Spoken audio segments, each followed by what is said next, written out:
Next up is Nashville Notes, where country's biggest hits meet hidden gems, all with a father-daughter twist. Today we are covering Erin Kinsey's Suede album, Tracy Byrd's No Ordinary Man, and it'll be time for the mayor on the hot seat for Who Would You Call? Let's get to it.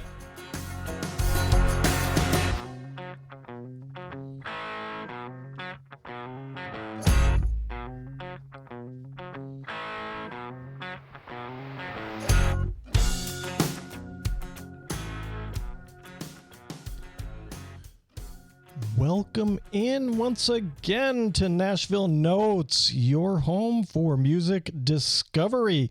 I am your host, the Mayor, Ryan Mueller, and beside me, as always, is my daughter, Country Ellie. Hello.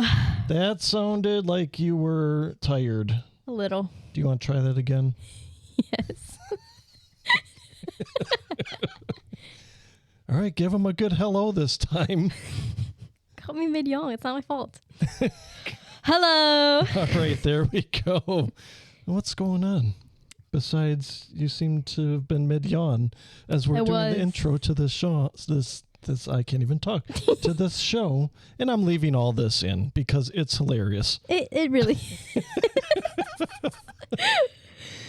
I see you're well, let's start here. It's our second full episode here. We're still trying to figure some of the sound stuff out. Yes. And see what I can do with this board. It's the same board we've been using at the studio we were recording in, but it seems a little bit different. I don't know if it's these mics or if there's some adjustments I still need to do to it. Some of our sounds seem a little bit on the quieter side, so I don't know. I'm still trying to figure that out. I don't know either. So. And I was kind of mid-thought, too. You are out in our home theater hanging decorations for a party. Yep. It's the final season of Outer Banks came out. Okay. Very sad. Even though I just started this show, I've grown an attachment to it because it's so good. So I'm having a finale watch party with two of my friends and my sister. Okay. Who's technically my friend, but yeah, two of my friends and my sister, because we had a finale party for The Summer I Turned Pretty last year. Okay. So I was like, why don't we just do it again with Outer Banks? And they're like, yes. Is it the final season or just the final season finale that you're having a party for? We're doing like the third, like 3 or 4 episodes. The 3 or 4 last episodes. Okay. All right. So you're watching a lot of episodes. Yes, we are. Because the last episode wasn't as long as I was expecting it to be. So I was like, we could do like 3 or 4. And they're like, okay. Okay. I mean, sure. Whatever. The theme is beach because it takes place on Kildare Island, which is not a real place, but it takes place in North Carolina. They're trying to... Kildare Island's in North Carolina in the show. It's an Outer Bank. Yep, it's Hence Outer Banks. Yep. Yeah, okay. So it's a very good show. I do recommend it. As I mentioned before, Charles Eston was in it. He's no longer in it. I won't say why, but he's no longer in it. But they are in talks of doing a 20 years before the main plot starts with where Charles Eston comes back. Okay. As younger Charles Eston, I guess. I don't know. De-age him through the magic of AI in Hollywood. Yeah, younger. Yeah. He was Ward Cameron on the show. So younger Ward Cameron, and it kind of that will tell the story of how the island split in half from they're called Pogues, which is the poor, and the Kooks, which is the rich. Oh, okay. Rich side of the island. Okay. So, all right. I think that'll be interesting. I don't know if that's actually going to happen or if that's just like a rumor, but I'm excited for that too, and I'll probably have a party for it too. Because I like parties and I'm good at decorating. Yeah, sure. Or I like to think sure. I am. Yeah. I don't know. I mean, there's a lot of good decorations. Thank you. We were just talking about how to get them to stick to the ceiling because the tape doesn't want to seem to hold your decorations up. So yeah, I have jellyfish paper lanterns and they're so cute. I was thinking, worst comes to worst, I also have, if we don't have paper clips, I have a picture frame wire that I can probably use too. So we can figure something out.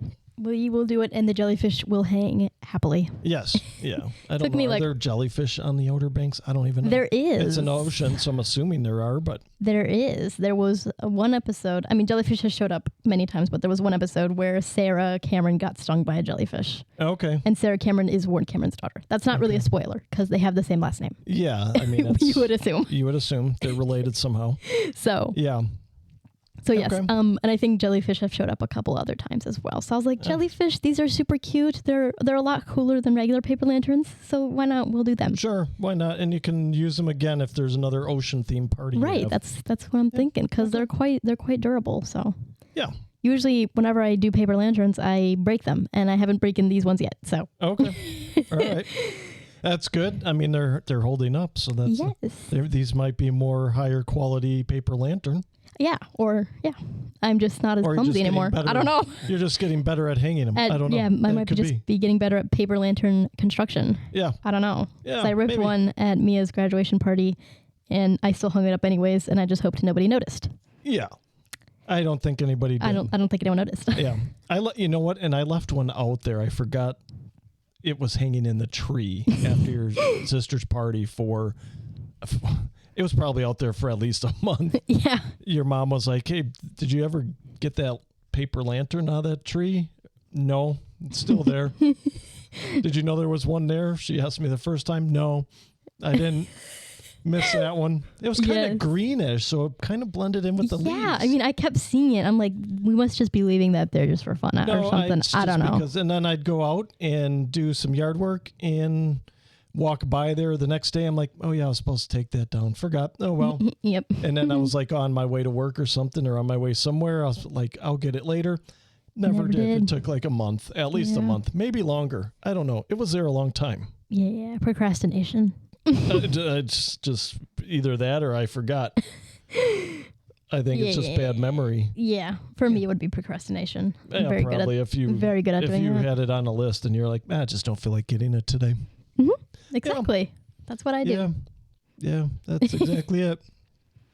And there's some big news in the crab habitat. Yes, there is. You're right. My one crab who has been molting forever has finally emerged, and he's looking good. I did force him to take a bath because he was very dried out. And so I put him in the pool. He escaped the pool. I put him back in the pool. And he escaped the pool again, but I was like, you look moist. You look moisturized now. Yeah, and he'll go back in, hopefully, right? If not, you can... They usually do by themselves, but I just wanted to ensure that he did. Yeah. And they don't like being put in there. That's why he kept escaping. But if they're going in there on their own terms, they will like it. But I just wanted to ensure that he got in there because he was looking very dry. Get a start on it, and then he can climb back in there when he's ready. Yep. And he's my only purple crab. The rest are red, so that's how I knew. Okay. That he was there. None of the others are molting yet, are they? I don't know. I haven't seen Zuzu in a minute, and she's my smallest. Okay. So there's a chance she might be molting because they molt more often than the bigger ones. Yeah. But they don't do it for as long because they're smaller. It takes less time. Take as long, yeah. I did notice her being quite thirsty lately. Okay. So usually when they drink a lot, that means they're getting ready to molt. One of the molting signs. Yep, drinking eats. Okay. So she might be molting right now. I don't know. I will. I do need to change out their bedding, but I want to do that once I know that I've seen each crab within like a few days span to ensure that nobody's molting, because if you start cleaning the tank and somebody's molting, it will kill them. Yeah. And I don't want to do that. Right. So just because I haven't seen Eva and Zuzu in a few days, I just want to make sure that nobody's molting. Yeah, they might be molting at this point. Right. So I just want to make sure that nobody's molting. Yep. And then I think I'm gonna switch over to play sand because they seem to like that better than dirt, but they like a mix of 1/4 substrate, the rest play sand. So I might try that. Yeah. Okay. And see how they like it. Well, I mean, they're beach dwelling creatures anyway, right? Right. So, they are. They probably like the sand. Mm-hmm. It's just the substrate helps structure their tunnels more than the sand does, so it doesn't collapse on them. So that's why it's got to be a little bit substrate. Yes. Just for some structure, because sand is just doesn't work. It just doesn't work for tunneling. Right. And typically maybe just a top layer of sand, and then they can have their little tunneling stuff. Yeah, right. Yeah. And usually when they are in the wild, the sand is wet, which makes it, easier for it to. Sure. But I don't want. It's packs, and you can tunnel and. Right. Yeah. But I can't wet all the sand all the time. Right. And they don't really care if it's wet or not. Yeah. So I usually just wet like the top layer every now and then, just because. Okay. They like a little wet. All right. So that's good. That's the Cravatet update. All right. Good. What do you have any news that you've come across? I do. Okay. So Drake was spotted at an Ella Langley concert. Oh, of course he was. Now, I don't know how I feel about that. I don't know if a collab is coming. I hope a collab's not coming. I think a lot of us hope a collab is not coming. Yeah. But like people can just enjoy whatever kind of music they are. Even if Drake is a rapper, sure, he can go to country concerts. Nobody cares. Why not? Yeah, for sure. But he can just do whatever he wants. He could have went to a Lainey Wilson concert, though. It is true. He could have. He could have gone to a Jason Aldean concert. Right. He could have. Or a Bailey Zimmerman concert. Right. It's very suspicious that he went to an Ella Langley concert. It is, and he had the little Choose in Texas hat on, and I kind of liked that look. It was a good look for him, but I don't know if it'll be a good collab. If that does happen, Kendrick will probably roast him again or something anyway. Probably. Yeah. But yeah, that's okay. I've also got Luke Combs makes his voice acting debut on Disney Channel. Oh yes, so, you showed me that one. Yes. Congratulations. What show was he in? Big City Greens. Okay. That's not one of the ones I watched as a kid. Like I'm going to watch it, and I'm probably not. Yeah, probably not. I'll watch the part that he's in, but... I'll wait for the clip. Yeah, right. Because I don't know who I'm pretty sure he just plays like a country artist or himself. Well, who else is he going to play? Right. I mean, he's going to play Luke Combs in some form or fashion. Right. Luke Combs or knockoff Luke Combs. Team of Luke Combs. He's going to be... Cuke Loams or something like that in this show. I mean, that's just what he's going to be. So I am excited for that. I hope he does some more voice acting in the near future because I think that he just kind of has that distinctive voice that I feel like he would be good at it. He does. Yeah, he really does. So, and he did also announce the second half of the whatever tour he's on right now. I forgot the name. That's My Kind of Saturday Night. Yes. Yeah, another 12 dates or something next year? Yeah. I wanted to say My Kind of Party, but that's Luke Bryan, not Luke Combs. Yeah. Right. Too many Lukes and too many My Kind of Nights. A lot. There's a lot of Lukes, and a lot of them are going My Kind of something. Right. So okay, so all the Lukes out there in country music, can we come up with something other than My Kinda? Right. That's what I'm thinking. You guys need your own thing that's going to distinguish you from the other Lukes out there. You kind of need your own thing. Yes, I kind of agree. Yeah. And I have some extremely good news for our Southeast Wisconsin friends who listen to 106.1. Okay. I was driving. Well, I wasn't driving, but I was going to church today, and on the radio, Steven Wilson Jr. Oh, I did not have the radio on today when I was driving because I was probably... Oh, you left a little earlier than I did. It was right when we left. Oh, so I would have missed it anyway because we waited another 5 minutes after you left before I took your sister to work. Yeah. Well, it wasn't a full song. They played a clip of Gary, and then they played like a clip of a interview he did with Bobby Bones. Okay, yep. And I was like, okay, that's kind of promising because I've noticed that station has started to shift a bit more towards the kind of music we like. It's not just all Morgan. It's not just all Ella. Okay. Well, I mean, let's be fair.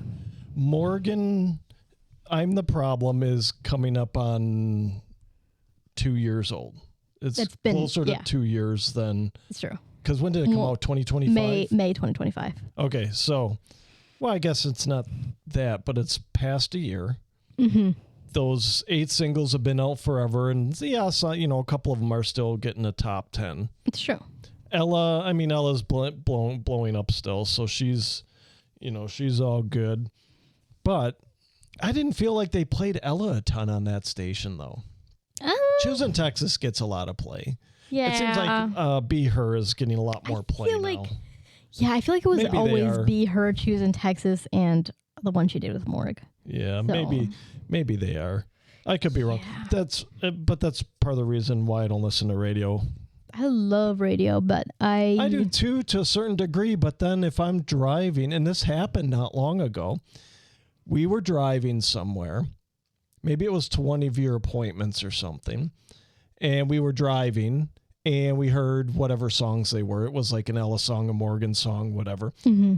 Like an hour and a half later, we're going back home from that appointment and it's the same songs. I'm like, okay, so here's what the rotation is for today. Yep, it's true. It's very true. So, I mean, it's fine. I like the other stations still more because they do go back a little bit more often to some of the classics, the 90s or the 2000s, little 2010 with some of the Blake stuff and some of the artists from that era. But I'm like, man, I don't know. I get it. These are popular songs, but at the same time, there's so much other good music out there. Right. I mean, they did play like a Zach John King, so I was like, okay, all right, that's good. Yeah, it's good. But we're leaning in the right direction. Zach John King. It was his Get to Drinkin' song. Okay, I think that's what it's called. Yeah, that's a good one. It's a good one. Good. So yeah, that's like that. Maybe they are. Maybe they're getting down into some of these other artists that are getting the traction now from being on tours with Morgan, and people are starting to see the Zach John Kings out there and like, hey, radio station, get this guy on your playlist here, right? Hopefully that's coming for Steven Wilson Jr. too, because I mean that guy is phenomenal. We'll talk about Outlaw Festival here in a little bit, but yeah, he was outstanding. Oh, he was great. And I still don't get why he's not getting more widespread play on the radio. Right? Come on. I think that with the clip of Steven Wilson Jr., I think that they're going to start. Yeah, it's almost like a teaser. Right. It's like a little, ooh, you guys like this? We'll play it if you like it. You like Gary? Yeah. I mean, and it's a Milwaukee station. Milwaukee's a blue-collar town. Right. Gary's a blue-collar song. Right. Freaking play it.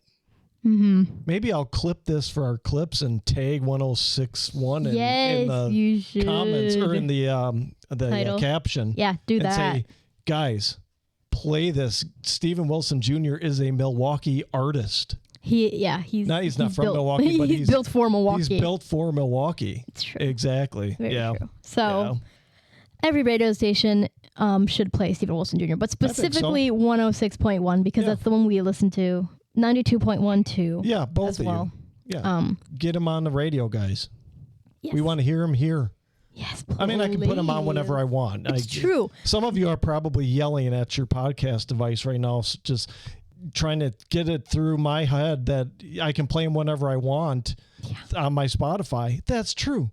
But I want him getting exposed on the radio too. Right. I can listen to him whenever I want, but there's people out there who only still do radio. Or they have the radio on in the background while they're doing stuff because, their phone's on their charger, or they don't have their earbuds are on their charger, or they don't have a Bluetooth speaker. So, I mean, that's, or they're in their car and they don't drive a 1985 Olds Cutlass and they don't have Bluetooth capability. So, yeah, we can stream them all we want, but I want them on the radio too, man. More people are going to hear them then. Yes, it's true. And I read there was like a study done a while ago that people are more happy to hear their favorite song come on the radio rather than put it on themselves. Sure. So that's kind of how I feel about Steven. Like I'd be so much happier if I heard him on the radio rather than me just putting him on. Yeah. And don't get me wrong, I'm happy to put him on myself. It's true. But I will be overjoyed if I hear him on the radio. Yeah, it just hits different whenever you hear him on the radio. Yeah. It's just... it's still, even though radio is, you can say it's a dying medium, right? Kind of. It's kind of is. I mean, it's still, strong. Don't get me wrong, but, there's a lot of competition now with podcasts and streaming your own music and doing all that kind of thing. Right. With whatever your audio entertainment is, audiobooks, things like that, right? But at the same time, there's still at the end of the day, there's still that excitement, I guess. That, you've discovered an artist and now they're getting played on your local radio station. Yeah. Right. It just feels good. But And the last thing I got is Bailey Zimmerman's Chevy Silverado hits #1 on the country something charts. I forgot which one it was, but it's #1. There's a lot of country charts out there. There really is. It's not the Billboard one. I think it's like Country Airplay or something. Yeah, okay. So, and Bailey also took his Instagram story today, which is Sunday, and said that he's got something special for us coming tomorrow. Oh, okay. So we'll see what that is. I don't know if it's going to be, I doubt it's going to be an album. I would think probably a song. When did he did that album? Is less than a year old, isn't it? I think it came out in July. So maybe it's just about a year old. Yeah, hold on. I just do some quick Googling because it will bother me unless I know. August 8th. So it's just over a year. Okay. Just over a year. All right. Which that makes sense. I think when we saw him at Country Jam last year, that album hadn't dropped yet, but he was playing a couple songs off it. Yes. Probably the singles that dropped from it. But yeah, okay. All right, good. What? Anything else? That's all I got for today. I've got a couple things. We've got Ella continuing just the momentum she's got on the airplay, and now it's with Loving Life Again. It's getting a lot of audience gains on the charts. So that'll probably be hitting the top 10 sooner rather than later. Shania Twain's new album, Little Miss Twain, debuted at number 26 on the top country albums. Oh, not so that's, bad. I've heard a couple songs from it. The couple songs I've heard are a bit of a different sound for her, I think. Oh. So we'll be doing that album here in a few weeks, maybe about a month. I can't remember exactly off the top of my head when I slotted it in. Yeah, but we'll be doing it soon. we will be doing it soon. It came into one of my mixes I was listening to. And I was like, this is Shania? Yeah. Interesting. So I'll have to go back and listen and get my real thoughts and feelings on it. But I was like, she's gone in a little bit different direction, at least with this song. Who knows what the rest of the album holds? We'll see. But yeah, so that's a pretty good debut for Shania, who I don't know. It's been a while, I think, since she's had a new album. Yeah, I think it's been quite a bit. Cody Johnson's Take Me Back, Leave Me There jumped 14 spots to number 29 on the Hot Country Songs chart. So that's what we like to see. Oh, yes, it is. Cody making his way up the charts. And a bit of sad news. Hayden Panettiere passed away. Yes. That's unfortunate. Very sad. It is very sad. She was great. I think the first time I ever saw her, she was a kid. And I think it was probably Remember the Titans. Yeah. Was the first thing I ever saw her in. But I know she had been a child actor well before that even, and had done quite a bit of work. And then, I mean, she was great in Heroes. I remember watching that show. I'm like, oh, I should go back and kind of watch that again. Yeah. That was a good show. And then, of course, Nashville. She was great in Nashville. Yeah. She was outstanding in that. We need to watch Nashville. It's on Netflix. Yeah, I mean, I enjoyed it. I think your mom and I did another watch through. It's been a few years now, but it's a fantastic show. And Charles Eston's in it. Yes. Connie Britton's in it. She's always great. So yeah, I mean, it was kind of what drew me in when it was actually kind of new and on the air was just the music piece of it. Mm-hmm. And then you get invested into like Charles Eston's character story and Hayden's character story, and it was great. That's what makes me sad about 911 Nashville is we were promised music and there's like zero music on it. Yeah, hopefully they pick it up here in season 2. Right. I mean, we got the whole thing. It's like we're here in Nashville, and it's the characters are going to be balancing their rescue, their first responder careers with their music aspirations, and none of them did that. I think one had a guitar out on the couch in the firehouse once. Yeah, like I'm not expecting everyone to have a music career in the show, but I'm expecting more than one. Well, it was why can't I think of her name? Is Blue's girlfriend? Yeah, but I can't think of her name off the top of my head right now. But she also got a call it a cup of coffee at a label but she was supposed to sing a jingle or something. It was Yeah. something dumb. I'm like, guys, come on. Right. Like, I know that we start small, but can we start small and then work our way through in one season? And let's see her get a little bit bigger in this season. Right. I don't expect her to be selling out stadiums quite yet in the show. I mean, just show the struggle if she's in the honky tonks on her off days or something. You know, I mean, I guess as I look back, that's one thing that kind of is bugging me about the story is some of the character development isn't there in that show yet. Yeah. I mean, I do appreciate Blue's mom. Who is she played by again? She's Leon Rhymes. Yes, thank you.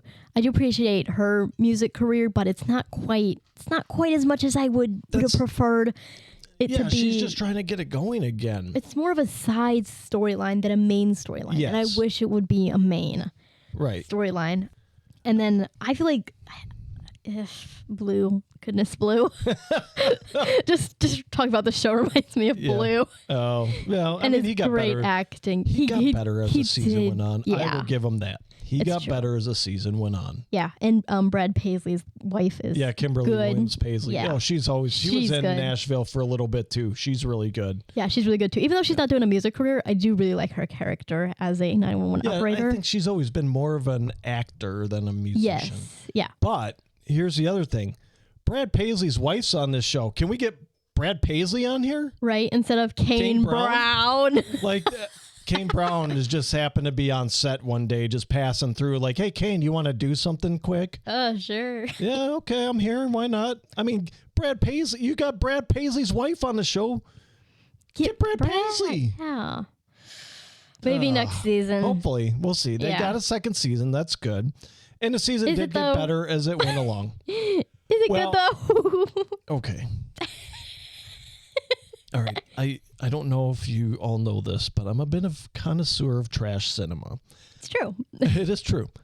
I host a show on the Patreon for the movie podcast I do called Bad Movies Rule that is just the worst movies you can ever find. So if you ever want to torture yourself with just an absolute trash movie, email me and I will give you a whole list of them. I'll give you a good one right now. Christmas Twister. That's a good one. Put that in your Christmas rotation. You will not be disappointed. Oh my gosh. Yes. I love that one. It's a classic. It's a yearly watch now at Christmas time. Really is. Yeah. Really is. It is. That was one of the gems I found doing that show.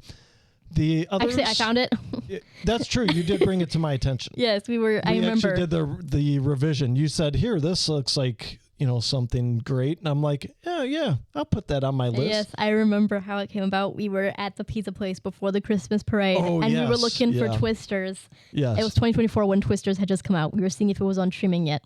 And I searched for Twisters, and Christmas Twisters came up. Yes. And I was like, oh my gosh, look at this. We need to watch this. And actually, depending on which streaming service you watch, the title screen might say Christum's Twister.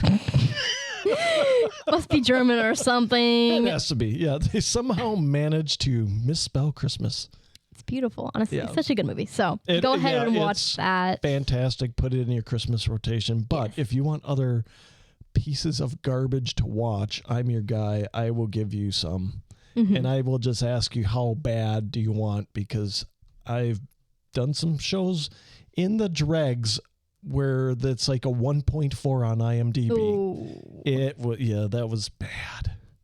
The last one I just did, it was even worse, and that one somehow has a higher rating on IMDb. So I don't know. Bad though. Bad. Yeah.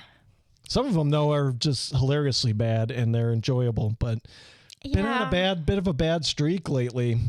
Yikes. Oh, Karate Dog. That's another one. I don't think you watched that one yet. I didn't. You told me to watch it. I'm like, Dog. You have to I'm watch not Karate sure Dog. if I want to do that. Yeah, it's great. Wasn't like Randy Travis got the end credits on somehow Randy Travis. Yeah. They roped in Randy Travis to do the end credits song for Karate Dog. Just doesn't make sense. I don't know how they did it.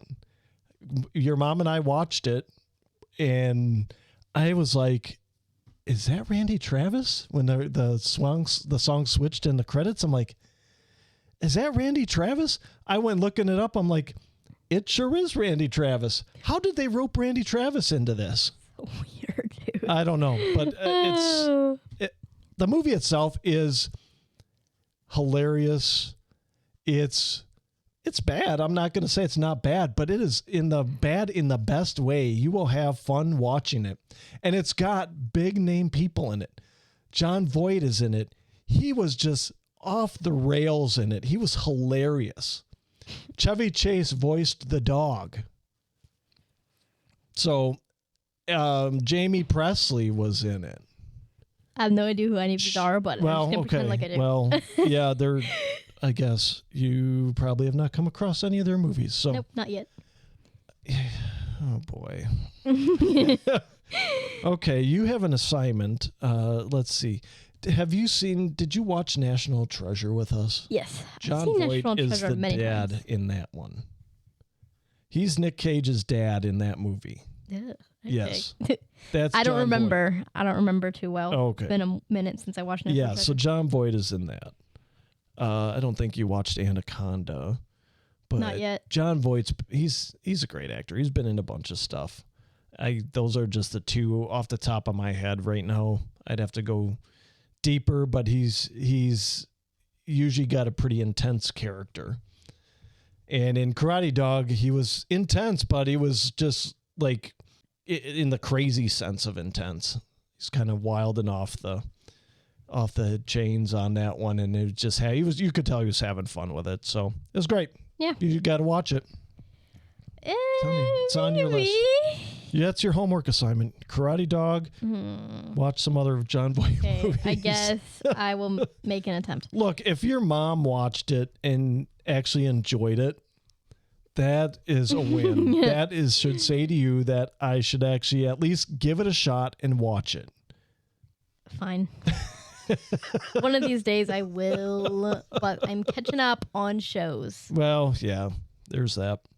Oh, what else? Oh, so again, I just want to get back to this because we got off on a tangent, but yeah, Hayden Panettiere, so sad.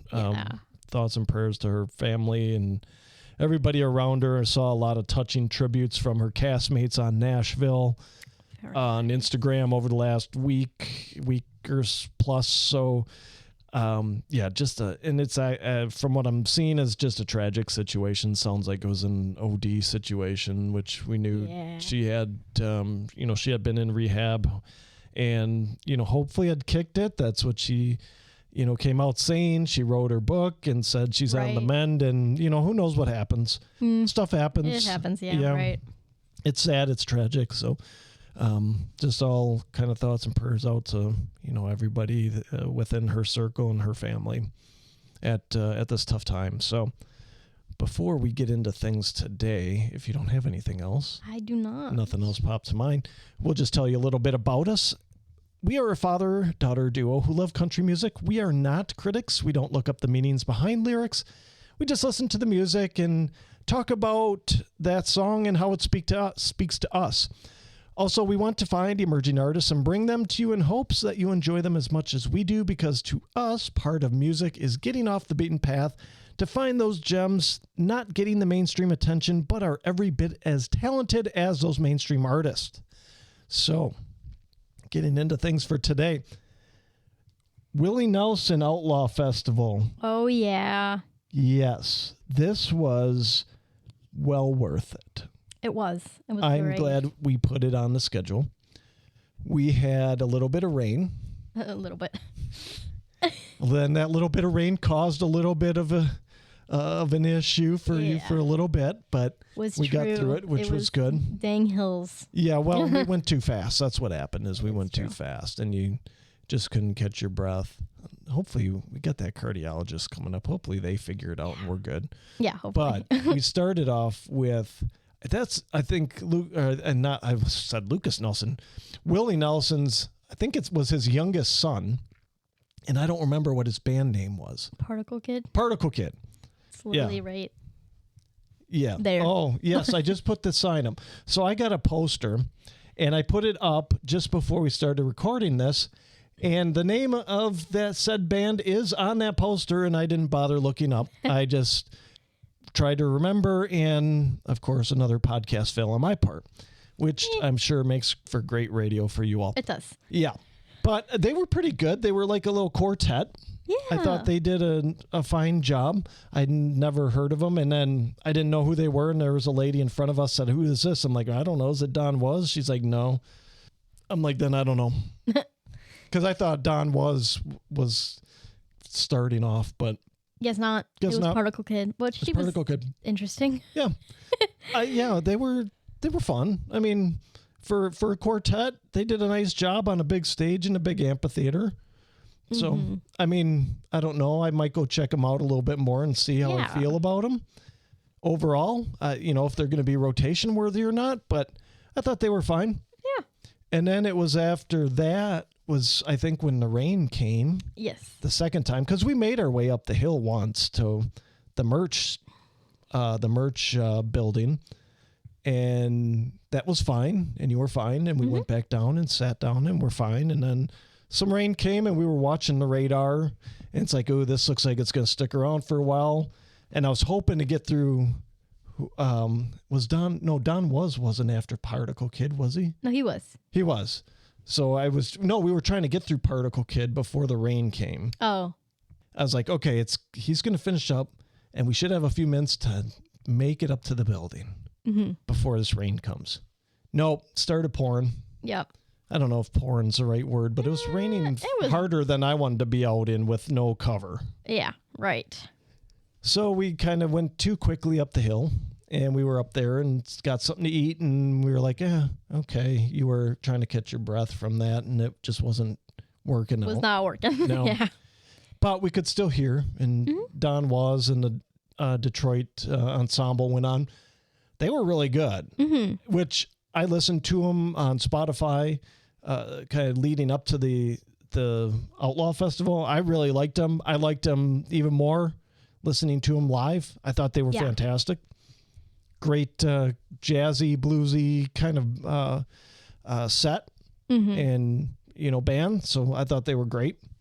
So yes, they were good. Yeah. I don't know. Did you? You were kind of catching your breath, so I don't know if you had too much. If you were focusing on them or. No, I was focusing on your Ford corner over there with all your Ford signs. Yeah, I've got that over there too.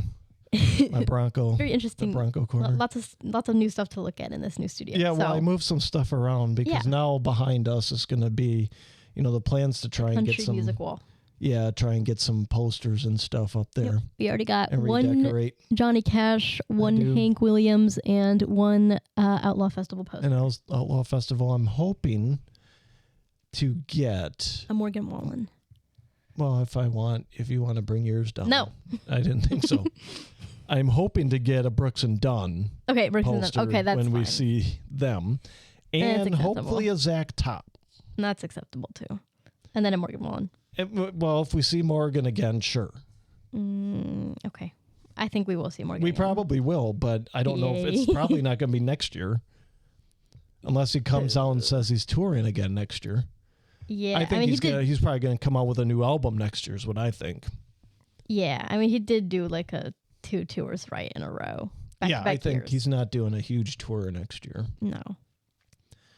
But I'd get a Morgan poster for sure. Yay. I didn't because I didn't really have an idea what I was going to do in here yet. Yeah, that's true. I didn't have designs on an in-home studio yet. So I was trying to think, well, I want to get more Bronco stuff because that's what I wanted to redo my office in. But I'm like, no, okay, concert posters, cool. Broncos over there. Broncos over there. Country posters over here. Yeah, you'll see the Broncos stuff. Maybe you can see it when I do my videos every week for the top 5s. But I got a Bronco wall over there now, Bronco stuff. Yeah, it's nice. Slowly but surely it'll change over in here. Yeah. But, but anyway. Anyway, back. So Don Was that they were good. I like them.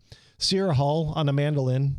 Awesome. I didn't really hear her too well, but because we were still inside at that point. Yeah, we were still inside. I could hear her, but then we wandered down for near the end of her set and heard a couple songs. Yeah. She was great. I liked her a lot. Then it was Steven Wilson Jr. Man, I tell you what. Steven. If you get the chance to see Steven Wilson Jr., go see. I want to see a whole show Right. Because he really only did, he had about an hour. Might have been like more like 45 minutes. Yeah, I think it was a little less. And he did like 6 songs. So I'm sure he was taking a more of an artist approach to it, because he didn't like move from song to song to song. There was a lot of just kind of extending songs and almost kind of like doing some jam band type stuff, but based on the songs he was singing, right? Yeah, it was good. Which was great. It was still great. I want to see his whole show. Me too. He's so good. He's so great. And he did Gary, of course. Obviously. He Best did. one. I think you could tell it got real emotional for him when he did Father, his, what was it? Why can't I think of the name of the song? Son of Father. Or Father. Father. I am my father's son. Is it something like that? If only I had my phone. Oh, and I have a computer that's now connected to the internet in front of me that I could look this up. Sons of Father. That's how good of a Stephen Wilson Jr. fan I am. Right. I can't even remember the name of the song. Oh, I can't remember it either. So clearly we're just 2 amazing fans over here. Yeah, just the top fan of Stephen Wilson Jr. Son of Father. Or Son of Dad. I think it's Son of Dad. That's the album. Oh. I think it's Father Son. I have no idea. I don't know. No, I don't. Just look it up. I'm going to look it up. We'll end this debate. Yes. You know what? We're off to a great start here today. We are. We're doing so well. So well. Father Son. Is that what you said? I think I said that once. I said a lot of different things. We had it all. We're trying to put it together. Father Son.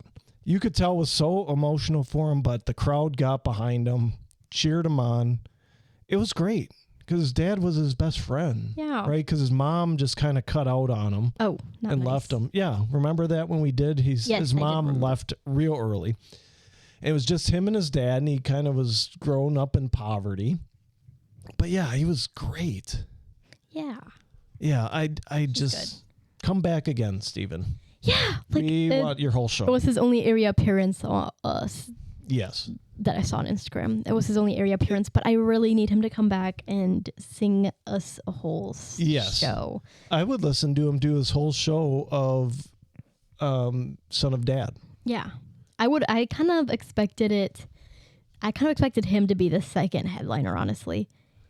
But I guess not. Yeah, I don't know. I don't know that he has the catalog yet, honestly. He's only got the one album out. It's true. He's got some covers out. Right. And he's got new songs he's put out, like Gary. So the rumor is he's got another album coming. Yeah. So when that is, don't know. But true. We need it. But That's all I know. To see him again. Yeah. I'd listen to him again for sure in live. It would be like a Zach Top situation like we're doing this year. Yeah. I mean, if he's coming to Milwaukee and Chicago, I'm doing both shows. Mm-hmm. If he does Milwaukee, Madison, Chicago, I might do all 3. Honestly. Yeah. I don't know if anyone ever wants to do 2 dates in Wisconsin, though, to be honest. No, they usually don't. I mean, even in Illinois, if they, they're hitting Chicago and that's about it. It's true. Chicago, maybe. Or, other places. Like we're going to see Brooks and Dunn in Moline, right? Yeah. So, but they're only hitting the state once. It's not like it's Moline and Chicago and then down to Springfield. And yeah, right. Yeah. No, they're hitting one town in the state. And if you're not near it, well, too bad, so sad. Yeah, I mean, you got to make it an event, right? It just depends if how high up on their list or your list they are. So, yeah. And then, who was after Stephen Wilson? Was it Lucas? Look at the poster. Okay. I think it was Lucas. Yes. I think it was Lucas, yeah. Lucas Nelson. He was great. He was good. I did not make the connection that Lucas Nelson, Willie Nelson, I did not make that connection until I heard somebody say Lucas Nelson out loud. I'm like, oh, Lucas Nelson and Willie Nelson. You didn't hear it in his voice? Because I turned to you and said, he's kind of sounds like his dad. I didn't know. You said he sounds like Willie. I'm like, I did agree on that. He does sound like Willie. He sounded like But I Willie. thought he was just doing that just on purpose. No. It's because it's his kid. Yeah. I want to know how old Lucas and Particle Kid are. Lucas is like 37. Yeah. Oh, Particle gosh. Kid is younger than that even. I don't remember how old he is. That's a lot younger than I expected for how old Willie is. Well, Willie's been married like 4 times. It's true. He had kids at like in his mid-50s. Gosh. Particle Kid is 36 years old. Okay, so he's like a year or 2 younger. And his Lucas real might be 38 now. His real name is Jacob Micah Nelson, in case you're wondering. Okay, there we go. I was wondering. So yeah, Lucas isn't too much older than him. Then might be a couple years. Okay, but I just Particle was not. Kid looked really young to me. He did. I thought he was for sure like 20s. Yeah, like mid to late 20s. Right, is what I thought. That's what I thought too. Nope. Okay, so that would be kind of weird because that would have meant that Willie had him like when he was 70. Yeah, 60 or 70. Right. It's kind of weird. It's still weird. Still weird. Right. Whatever. I mean, it's Willie. It's Willie. When you've been married 4 times and you've had wives that were significantly younger than you were at the time, I mean, that's what happens, I guess. It's true. And I mean, it's good that we got at least 2 to carry on Willie's legacy. Yes. Lucas and Particle Kid. Because he has 4 kids overall, 4 sons. I thought he had 8. Maybe. I don't know. I don't remember. I thought he had like 4, maybe he had 4 sons and a daughter. Or I could be totally thinking of somebody else. I don't know. Well, I'm just going to Google it really quick. Okay, he has 8. 8. Lana, okay. Susie, Billy, Renee, Paula, Amy, Lucas, Micah. Okay. And Lucas and Micah are the ones with the careers in music. Okay. All right. Oh, but Billy did pass away. Okay. And so did Renee. Okay. Yeah, I seem to remember that now. You had a couple pass away. Okay. Yep. All right. So, Lucas Nelson, he was really good. He was. I enjoyed his really performance a lot. Him. I enjoyed Particle Kid too. I did, yeah. But he was like a bit of a unique style. So I definitely have to listen to him again just to see what I think of him. Yeah. Yeah. And then the Avett brothers, who I hadn't even had on my radar at all. Same. I was like, I don't know who they are. I did. I had no idea. And I listened to them again leading up to Outlaw Festival. I'm like, oh, okay, all right. I'm in, I'm interested. Like, they're not bad. I mean, they were just great. They were pretty good. They put on a show ahead of Willie. Yes. And they were tabbed as the co-headliner. Yeah, I was surprised as to that because I'm like, I don't even know who they are. Yeah, but they were, I don't remember how many listeners they have on Spotify. They're not huge, relatively speaking, to some of the other artists we talk about, but yeah, they were great. I mean, and the guy standing up playing a cello. Like I played a cello in elementary school, and that's a sit-down instrument. A cello. I knew it. Yeah, I knew. I played the cello and I played the upright bass. And then I didn't know about upright on. bass. Huh, interesting. And then I never carried on with it past about 6th grade. Interesting. I did not know wish that. I wanted to, but Should've. or wish I did, but then you could have been upright cello guy for Avett Brothers. I could have been, yeah. Or I could have been slapping the bass in a bluegrass band. Yeah, or for Stephen Wilson Jr. I don't think he had any. Did he? He had some sort of big instrument. I don't know what it was. I think they pulled out an upright bass for one of the songs during Stephen Wilson Jr. I think so. Yeah, I think there was one song they did. But I should learn how to play the steel guitar. Yeah, that too. I got all kinds. I think part of my problem is my fingers don't want to work. I don't know that I could get them to move fast enough anymore to play some of these chords on these guitars and pick a guitar or banjo. Yeah, I just have small hands is my problem, so I need a tiny guitar. Yeah. But I did enjoy playing my brother's guitar. I never really was able to learn any chords because my fingers were too tiny to reach everything. Yeah. But it was just fun to like strum it just for fun. Yeah. And see what would happen. But yeah. Maybe steel guitar one day. And I'll play for because that you just probably not Willie Nelson. Steve Wilson Jr. Yeah, because that's you don't have to I don't think do like a fretboard. It's just you're sliding you just slide a little along thingy. the strings, picking it, and you got the pedals you're controlling with, I believe. It's easy. It's easy. It's kind of like a similar structure to piano. Yeah. So a little bit. And then Willie Nelson. It's more like Willie Nelson and family. Yeah, because they brought out Lucas and Particle Kid and probably some other family members that I didn't know about. I didn't catch his name. I think he said it. the fourth guy, because he did a song too. He led a song, and I didn't catch his name, but I didn't catch his name either. Kind of seemed like he was part of the family. But I'll say this: for '93, Willie still does a good show. If you're going expecting, a show like, let's call it like in the vein of maybe what Willie was doing 20, 30 years ago, you're not going to get that, right? He's 93. There's times where he couldn't like hold the notes or hold the melodies anymore. And it was more like spoken word, but some of his hits that he performed, he could still hit the notes. He still sounded like Willie on them. Yes. Right.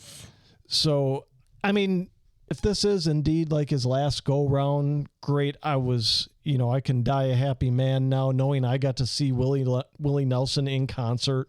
Yes. And, same. It's always something to see a living legend perform, even if they're not, in their prime anymore, as it were. He still at times could hit the notes and hold the tune, hold the melody when he was singing, his most well-known songs. And he doesn't even really, and I think he just can't anymore, play the guitar a whole heck of a lot, right? I think he played it on a couple songs. He strummed some chords on a few others, but it was more of a stage prop at this point than anything else. And I get it. He's 93. He's got the same problem I do. His fingers probably don't work as well as they should anymore, or used to, I should say. Right. And the other thing I'll say this is, I was just sitting there thinking about it, and just kind of blew my mind with this, that when I was born, Willie Nelson was my age. Oh, yeah, that is true. That's how long Willie Nelson has been around doing it. Right. He was my age when I came to be on this earth. I'm like, just sitting there for a second thinking about him, like, dang. So he's like almost, not quite double your age, but almost almost. Not quite. But he's old. Yeah. Just one point is he's old. Yeah. But yeah, I mean, it's still Willie Nelson. He's still out there doing what he's always done. And I don't know about you, but I kind of got the sense that this might be it for him on the long, and it's not really a long tour, but on kind of a bit of an extended tour. He's doing 12 dates. Right. Yeah, I kind of got the sense that this is probably it for Willie. He was looking a little rough on stage. He was. I mean, honestly, he was looking like you would imagine a 93-year-old to look, but he still seems spry, seems to still have his faculties. He's definitely young at heart. Walked off the stage. Which is impressive. He waved to the crowd. Impressive. So, I mean, it's not a thing where they just kind of, okay, we got to wheel him out here, right? Yeah. No, so I'm sure because the way they did it, all the other artists walk on stage, but his set, they had everybody really compact. They pulled down one of the banks of lights and kind of unfurled this Willie Nelson banner of just him on it. Yeah. And then when they started, they dropped the banner and they started playing and put the lights on them, right? So they all walked out behind that. Everybody got set, which I understand. Willie Nelson isn't going to walk out there to walk out music like everybody else does. No. He just can't. So they were all set, very compact, very middle of the stage, very, I would say, like an intimate kind of setting. It was. Right? And Willie told some stories. And and his kids told some stories about how they wrote some songs for him and with him and played them. Yeah. So it was a really great time. I really enjoyed it. Yeah, it was good. I enjoyed Lucas's song that's kind of based on Georgia on My Mind. Is that what it's called? Yeah. Yeah. Because when they were touring, they kept playing that song, and Lucas had a thing going on with a Georgia. Yeah. It was not a good thing, and apparently. It turned bad, and and Lucas wrote a song about No More Georgia or something like that. Yeah, I don't remember exactly what it was. Also, I couldn't find that dude that we were talking about. I looked on Google. Okay. Google didn't know either. Yeah, I don't know. He said his name, and I didn't catch it. Yeah, me either. But that's okay. If you know who that dude was on Willie Nelson's tour, it might be like a cousin. Or I think it's like a cousin. I can't imagine it would be maybe an older kid's son. Gotta be part of the gotta be part of the family though, because that was who was along the front row, because they were in a couple different, couple rows. Yeah, it's kind of interesting if it's an older kid's son that like he's like the same age as Lucas and Micah. Yeah, right. It's a little weird. It's a distinct possibility. Right. So like I don't know. I couldn't find it. People grow up with their aunts and uncles. It happens. It's true. It's true. So that very well could be, or cousin. Lucas is an uncle to that, whoever it was. I can't remember. Yeah, I can't remember. I want to say his name was Dan, but I don't think that's right. That sounds along the lines. He looked like a Dan. He did kind of look like a Dan. Yeah. But yeah, I was a little disappointed that they did not play any Highwaymen. Yeah, I thought they could. Right, I think they all could have played the part, but I understand too. Yeah, I do understand why they focused in more on Willie's songs. Yeah, and Willie's hits. Yeah, I do understand that, but it just does make me a little sad that I'll never, ever, ever get to see the Highwaymen. Yeah, because everyone's all done. Yeah, all done. but before we move on. You said that, and I was thinking about this. Like, who would we assemble if we were going to assemble a Highwaymen for today? Right? Who would be in that? And I'm thinking along the lines, because we've talked about it with MacArthur, like, is this like a new Highwaymen? Yeah.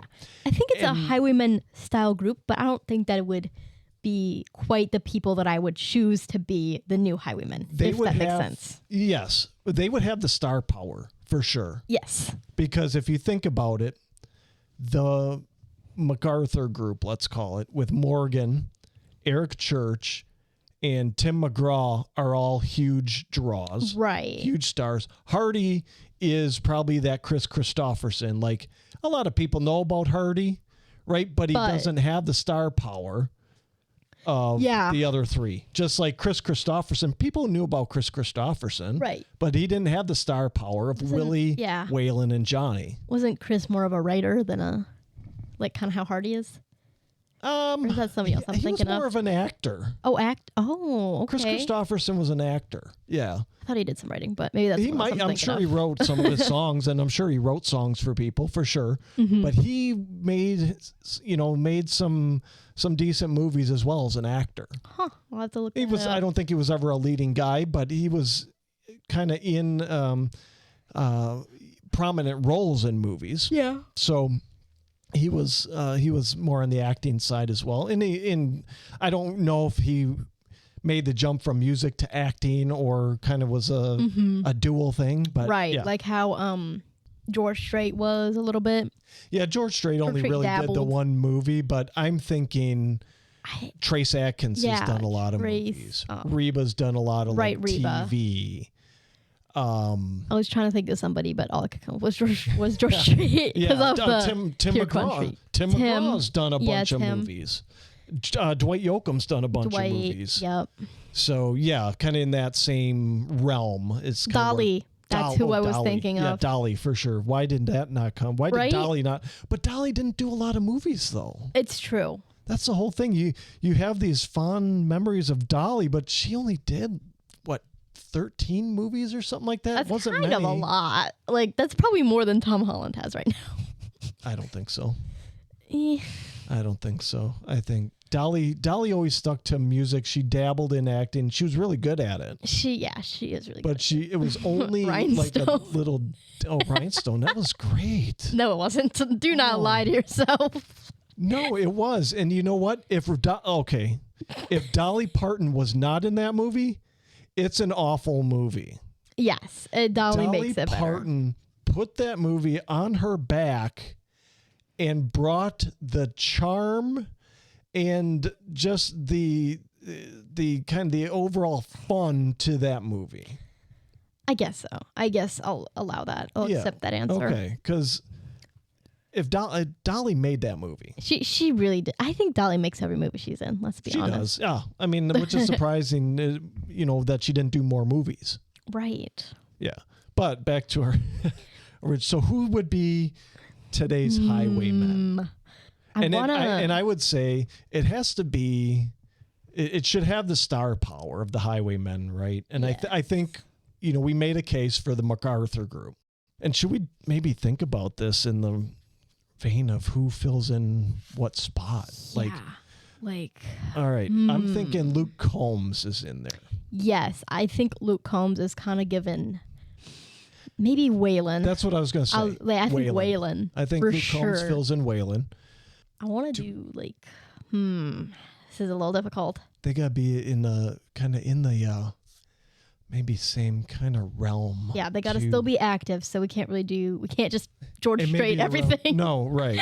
I'm kind of thinking, who else is huge? I mean, dare I say Morgan? Does Morgan come in as maybe that Chris Christopherson type role? He's more well known, I think, and probably a bigger star than Chris Christopherson was. I was going to say, but I think he kind of fits that type of role, maybe. Yeah, I think Morgan could be either Chris or Johnny, so we can stick him in Chris. Yeah, stick him in Chris for now. Who else is huge? How about? This is difficult. It is. It's very, very difficult. It's very hard. I'm really trying to think of people who are selling out stadiums because I'm sure all the original Highwaymen sold out stadiums except for Chris Christopherson. Yeah, Chris Christopherson probably did not. But I mean in their solo careers. Right. Who else is big? And I kind of want to stay. Oh, Riley. Riley is the Johnny Cash. Yep, Riley's Johnny. Riley's the Johnny Cash. Right. Yeah, and Riley could sell at a stadium if he were to ever play one. Oh, for sure. I firmly believe that. He will. I'm assuming him and Ella, 2028, will both do stadium tours. Maybe together, maybe separate. Maybe here, how about this? Maybe we need someone to be Willie. Maybe Morgan's more of the Willie. Okay. And yeah, he could definitely be Willie. I was thinking, because I'm trying to think of someone who's not artists that are roughly the same age too, because all the Highwaymen were roughly the same age. Yeah. And they all came up through the same era. Yeah. So I'm just going through a list. Now I'm cheating. I'm not trying to do this off the top of my head anymore. It's kind of hard to think about artists when you're not. Yeah, and I just sprung this on you. What about? I was not prepared. What about we have someone in the? Oh, what about Justin Moore in the Chris Christopherson? Oh, okay. I think he's around the same age. He could work. A little bit older, but not much. He's not quite as popular as Morgan, Riley, and Luke. Right. So he definitely could fit as Chris. Yeah, I think so. Or I think you could make a case for maybe a Josh Turner or a Chris Young in that role as well. Yeah. But I think I might go Justin Moore in that role. I'm happy with that. All right. Yeah. Okay. So Chris, there's our 2026 Highwaymen. Yep. Our official 2026 Highwaymen. Luke Combs. Wallen. Yep. And then Riley Green. Yeah. And Justin Moore. Yep. Riley Green as Johnny Cash, Morgan Wallen as Willie Nelson, Luke Combs as Waylon Jennings, and Justin Moore as Chris Christopherson. Yep. There we go. So we got our Highwaymen. And they should cover some Highwaymen songs, and I want them to do new stuff. Yes. Yeah. There we go. I think so. They need to cover all the popular Highwaymen songs. Yes. And do some new ones. And they need to cover, obviously, the Highwaymen. Like the song. Yeah. Yes. You have to. Yeah, that's one, the most iconic. It's the most iconic song. Oh, I love that song so much. Makes me sad. I can't hear it. Hear it live. Never have a Highwaymen concert where we can hear it live. Makes me sad. That is sad. Makes me very sad, but it's okay. I'll get over it. Yeah, probably. We'll have to because it's never going to happen. Yeah, it's never going to happen. We only have recordings. There's no way it will happen. Yeah, we only have recordings now. I'll listen to the live album. I don't know if they have a live album, actually. They probably do. I think they do. They probably I don't know. Yeah. But I'll listen to the live album and maybe cry or something. I don't know. Oh, there you go. And then I'll get over it. What you got to do. Yeah. All right. Anything else on Outlaw? I think we covered a lot with Outlaw. Yeah, I think we did. It just made me a little sad that they didn't cover the Highwaymen, but they covered whatever Particle Kid's Everything Is BS song, whatever the heck that was. That was a song that Particle Kid wrote for Willie. Yeah, that was weird. It was kind of weird. It was weird. It was fun. but I would have rather they played the Highwaymen. I'm sorry. It was an interesting and fun song. It was. But do a little Highwaymen. Yeah. It was great. I mean, Willie played the hits, and I think he played a couple songs off his new album or a recenter album or something. I don't remember. I don't know if he did. I think he played the one. He might have played one. I think he played the one from his recentest album that's like his kind of, well, all the songs off his recenter album were more of like looking back at his career, but I think he played the one that was the most obvious that's what it was about, you know what I mean? Yep. I don't remember what it was though, but I think he did. Yeah. It was a very good concert, very good festival.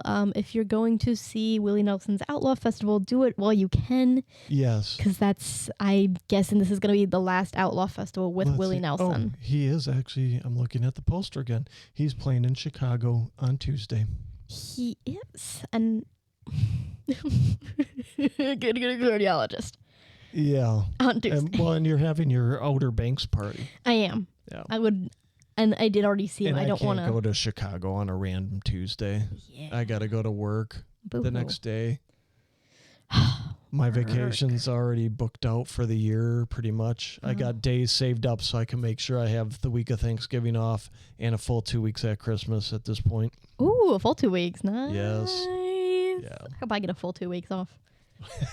Well, actually, I don't because I already used my leave of absence. Oh, well, maybe I won't work there anymore. I don't know. Yeah, who knows? Still trying to figure that out, but anyways. Yeah. All right. Anyways, let us move on. We're moving on. We are going to Erin Kinsey. We're talking about her Suede album. I think I said last week I thought it was her debut. It's not. It's actually like her third album. It came out August 6th.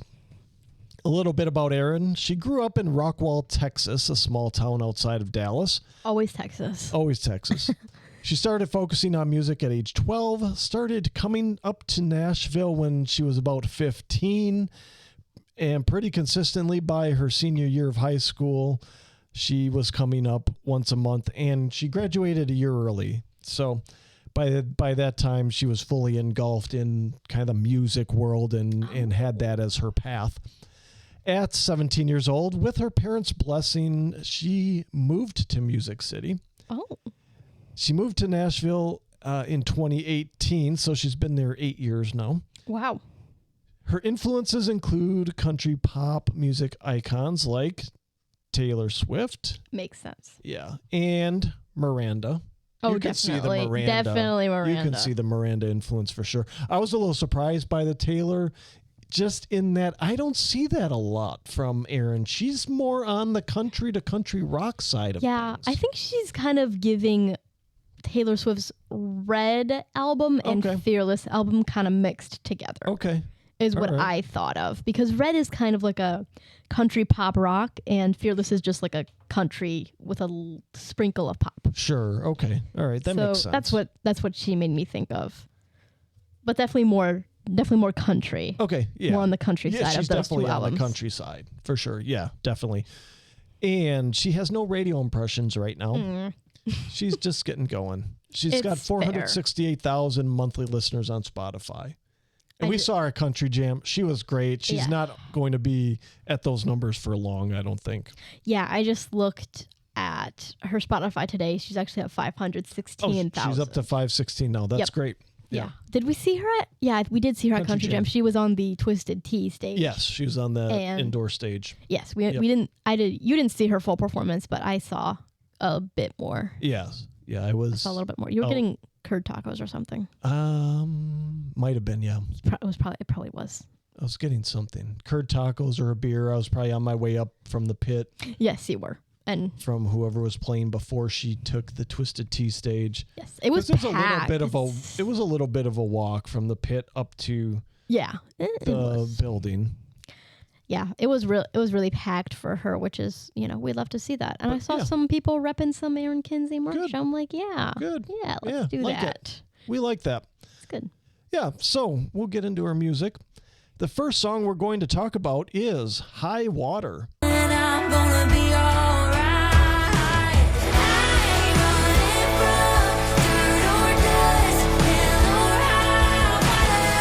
This is a country rock song about not giving up, no matter how tough things get or how deep into trouble you may be. I really like the imagery here of rising water. Storms and stones represent life's troubles, and the defiance in saying, bring it all on.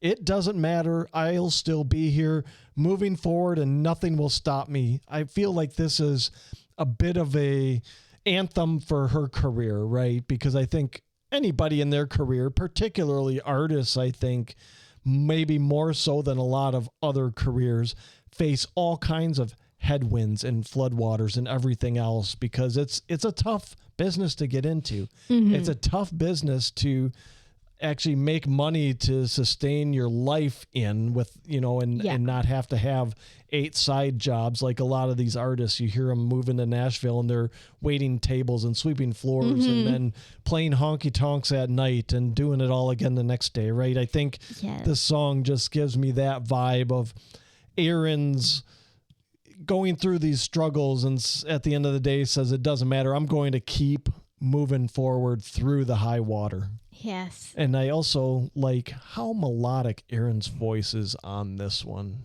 Yes, she sounds really good. This song, lyrically, it reminds me a little bit of Hell or High Water by Bailey, but more upbeat than Bailey's, because Bailey's is kind of on the darker side of that. Yes. Well, hers is more on the brighter side, but kind of the same message a little bit.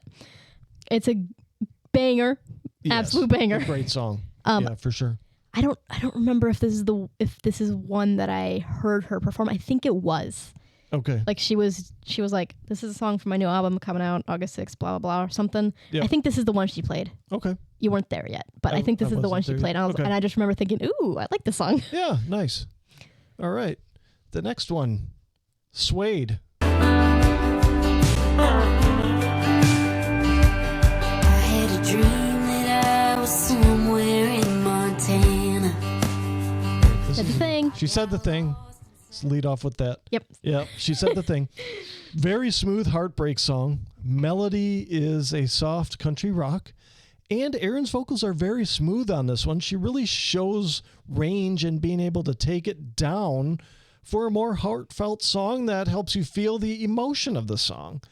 The song itself is about comparing one's heart to Suede and how it's soft and smooth as well as tough at the same time, just being able to navigate life's challenges and relationship challenges and, maybe having that softer side, but also needing to maybe have that tough side because maybe you haven't met the one yet.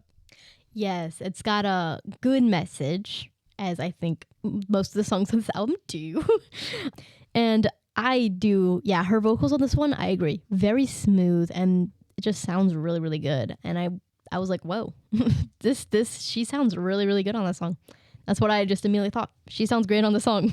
I think this is one of my favorites on the song, like not lyrically, but melodically. I think this is one of my favorites on the album. Right. Nice. Because I just enjoy how it sounds. Okay. Yeah, I really like how it's that soft country rock, but it's got a smoothness to it. Right, it does. Almost, it has like a jazzy smoothness to it. Yes, it does. It's very interesting, and I think we need more of it. Yeah, I agree. All right, on to the next one. Say I'm Wrong, and this one was with Dylan Marlowe. You've been laughing a little louder, staring at me a little longer. All right, this one's a song about two friends trying to deny that there's anything between them. The song has a nice country melody to it, and the duet of Dylan and Erin are especially strong on the chorus. Their voices really blend very well together.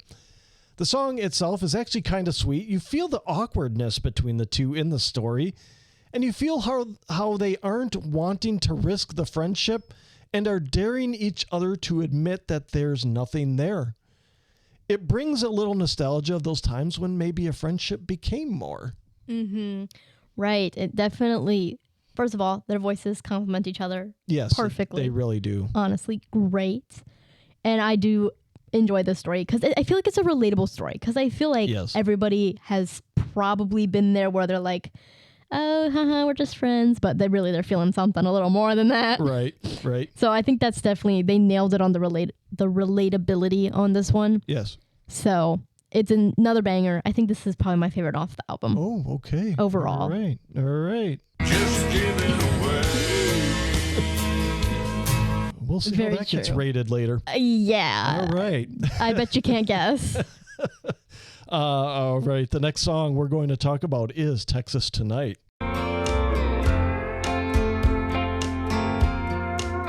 The only reason I walked in is 'cause it's what my friends wanted to do. This one's a very Texas-feeling love song about walking into a honky-tonk and not expecting to find love, but seeing someone who reminds you of home and gives you that feeling of home. It's another sweet song, and Erin's voice on this one reminds me a little bit of Kimberly Perry. Oh, yeah, that's... Kind of had that feel and sound to it on does. this song. Yeah, I can Yeah. definitely see that. This one reminded me of just like the whole album of Fearless by Taylor Okay. Swift. It just reminded Sure. me of pretty much the whole album. Yeah, I was like, this is just Taylor Swift. it's a Taylor But it's Swift not song. too much like Taylor that you're like, oh, she's just copying. It's more of like a definitely taken inspiration, but not Yeah, copying fully. I think this Which one is had good. a lot of Texas It did. in it. That's the thing is yeah. it sounded like Taylor Swift, but with like if Taylor Like Swift if was she Texas. was from Texas. Yeah. Instead of Pennsylvania. Yes. Yeah. Yes. It was a good song though. I liked it. Good. All right, then the last one we're going to talk about is Naturally. They say you can't make someone love you. And you This is a sweet, simple love ballad. Nothing overly complicated here. Lyrically, it's very straightforward, and it's about how love between two people can come very naturally, that there's no work needed. It's just like two people were made for each other.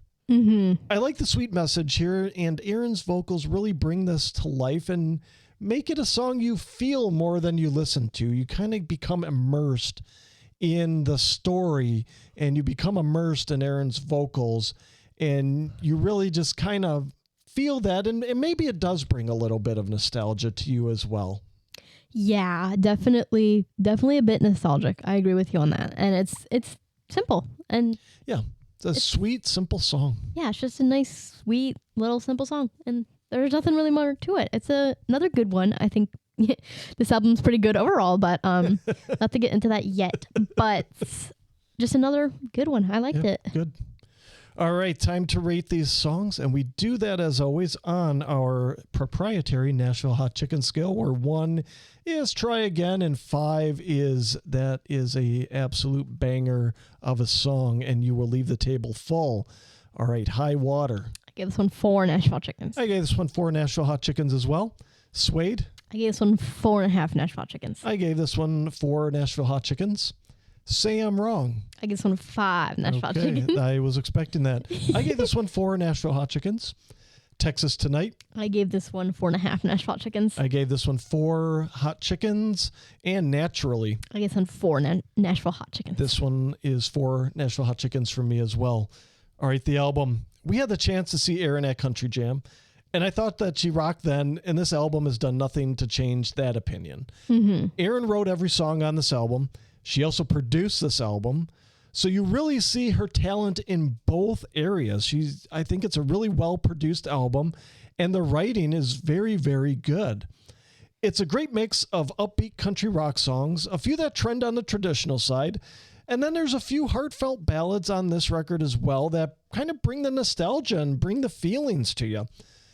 Erin has a nice vocal range. She's adept at belting out those high energy songs, as well as softening her tone and bringing some more melody into her voice and kind of softening it a bit to draw you into what she's feeling in those more heartfelt ballads. This is her 3rd album, and the evolution of her voice and musical style is interesting to me. I really like seeing her evolution as an artist as well as a writer. The depth of her songs and the emotion behind them has gotten to the point where it just sucks you in. And I listened to her other 2 albums, and it's really, I'd encourage you to do that. It's a very interesting evolution, and you can really see the growth in Erin from that first album to this one. Her writing's deeper, her composing's deeper, the melodies become, I want to say, maybe a little more complex. But I think by this album now, she's really found her sound. And I'll say this too, if Erin isn't on your radar, she needs to be. She needs to be in your rotation. Go listen to her. 4 Nashville Hot Chickens on this album from me. Yeah, agreed, 100%. She's a really good artist, and I feel like this album might be her best one yet, in my opinion. I've listened to her other albums as well, and they're good. But this one just definitely really made my opinion very clear on Erin and how much I really enjoy her music. Yes. And at first I was like, with her other albums, I'm like, I don't know. But this one definitely just hit right on. It was great. I agree. Yeah. Great album. Overall, I'm going to give it 4 Nashville Chickens. Okay, great. Yeah, I mean, she's great. I can't wait to see more from her. Yes. And see what else she's got and is working on, because this was really, I firmly agree with you. This was her best album by far. Agreed. And she's really finding her stride, I think. Okay, on to our third week throwback, even though it's not the third week of the month, but we're a little behind. A little. It's Tracy Byrd. And we're talking about his No Ordinary Man album from 1994. It's his second album. He's from Beaumont, Texas, and Byrd broke through. Yeah, definitely. Yeah, he's very Texas sound. Definitely. Byrd broke through on the country music scene that year with his 1993 single, Holding Heaven, which reached number 1 on the Billboard Hot Country Singles.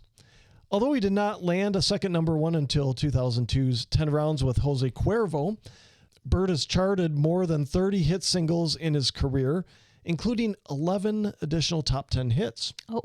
Yeah. He has also released 10 studio albums and 2 greatest hit albums, with 4 gold certifications and 1 double platinum. Nice. That's good.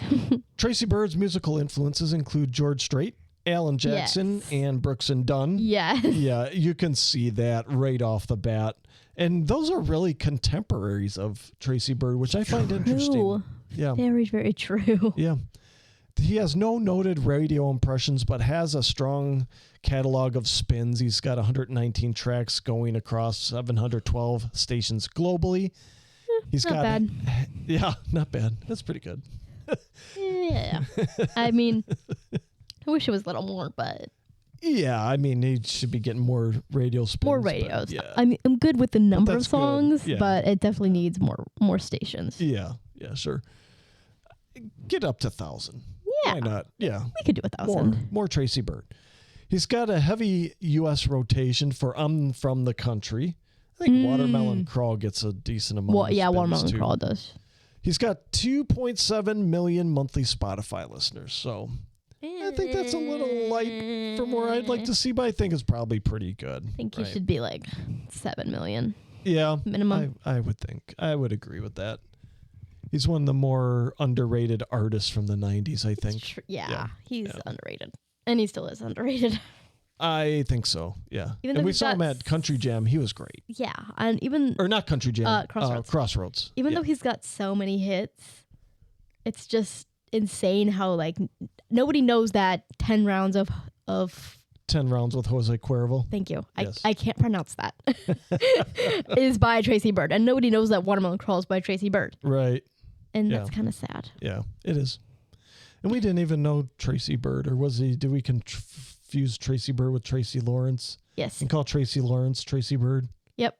Yeah. And sometimes we would throw in a Trace Adkins there. Yeah. Here and there too. There's a lot of tracing going on. We just right. There is. Yeah, there is a ton. All right, so we're going to get into the songs. The first one we're going to talk about is The First Step.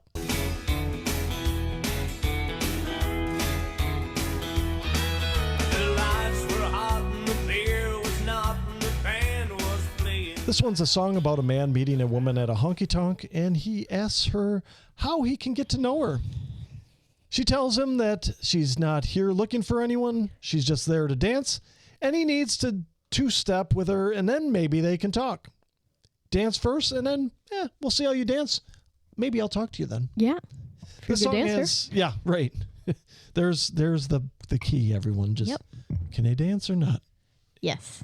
and then 100%. see how you dance, and then we'll talk. Maybe. We'll see. Well, yeah.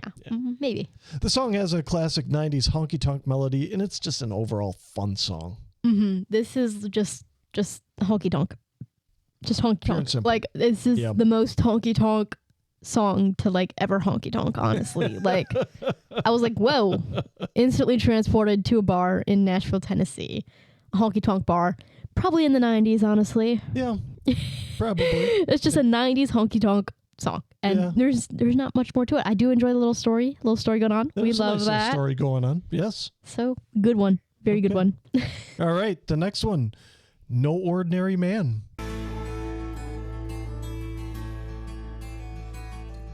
8 seconds ain't very long to live, but tonight he barely made 5. This is a country rock song about a rodeo cowboy. It's a story song about this cowboy who rodeos to make money for his family. And he does it because no other type of work is suited for him, because at his heart, he's just a cowboy. Yeah. I just want to rodeo, man. I don't want to be working an assembly line. I don't want to be a plumber. I don't want to be doing nothing but riding bulls, man. Yeah. Tracy's voice is very soulful on this, particularly at the last tagline. I like the melody. It really brings an element of drama to this song. I love the song. I love the song. It's such amazing story. Yes. And it's just great writing, great singing, and I just love the story. It's just so good because it's really a great story. It's really just a song that kind of makes you just want to chase your dreams of being whatever you want to be. Even though it's probably likely not wanting to be a rodeo man, but maybe you are. But you know, whatever your dream career is, that you just want to go chase it because of this song. Yes, exactly. And that's great. Great message. Yep. Good. The next one, Watermelon Crawl.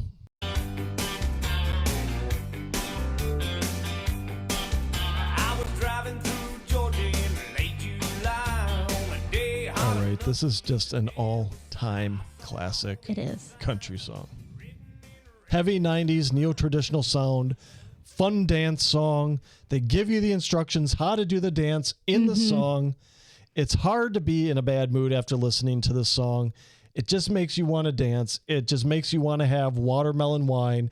It wants you to make you want to go find the Watermelon Festival.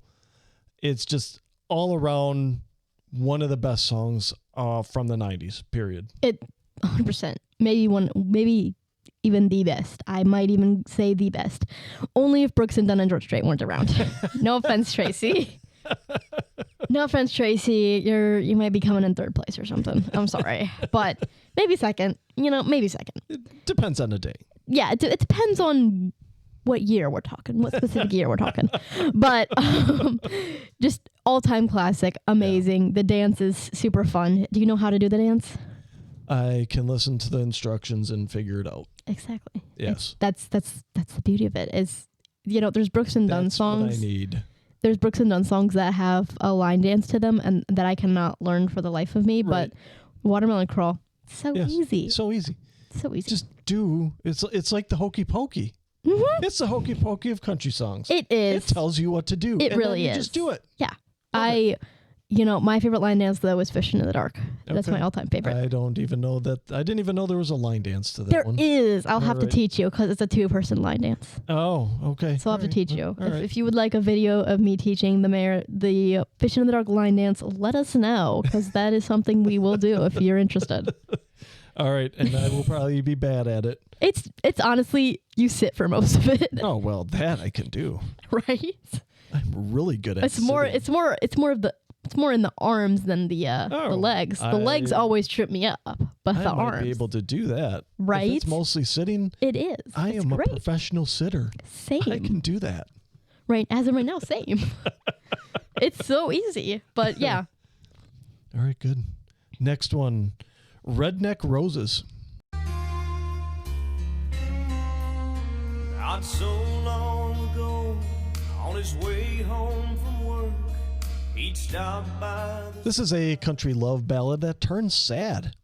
It starts out where he's stopping on the side of the road and picking wildflowers to bring home to her.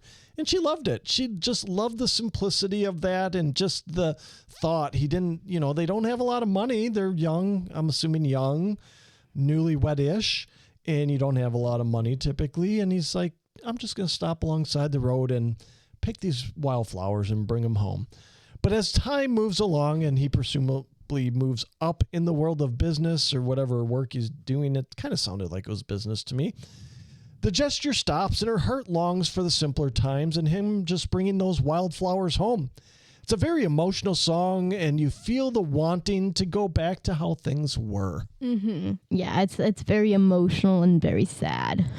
Yeah. It really, really hit me. I was like, whoa.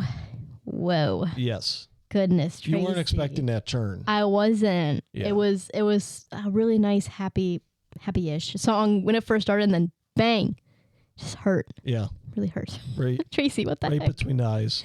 Right? Yeah. What the heck, Tracy?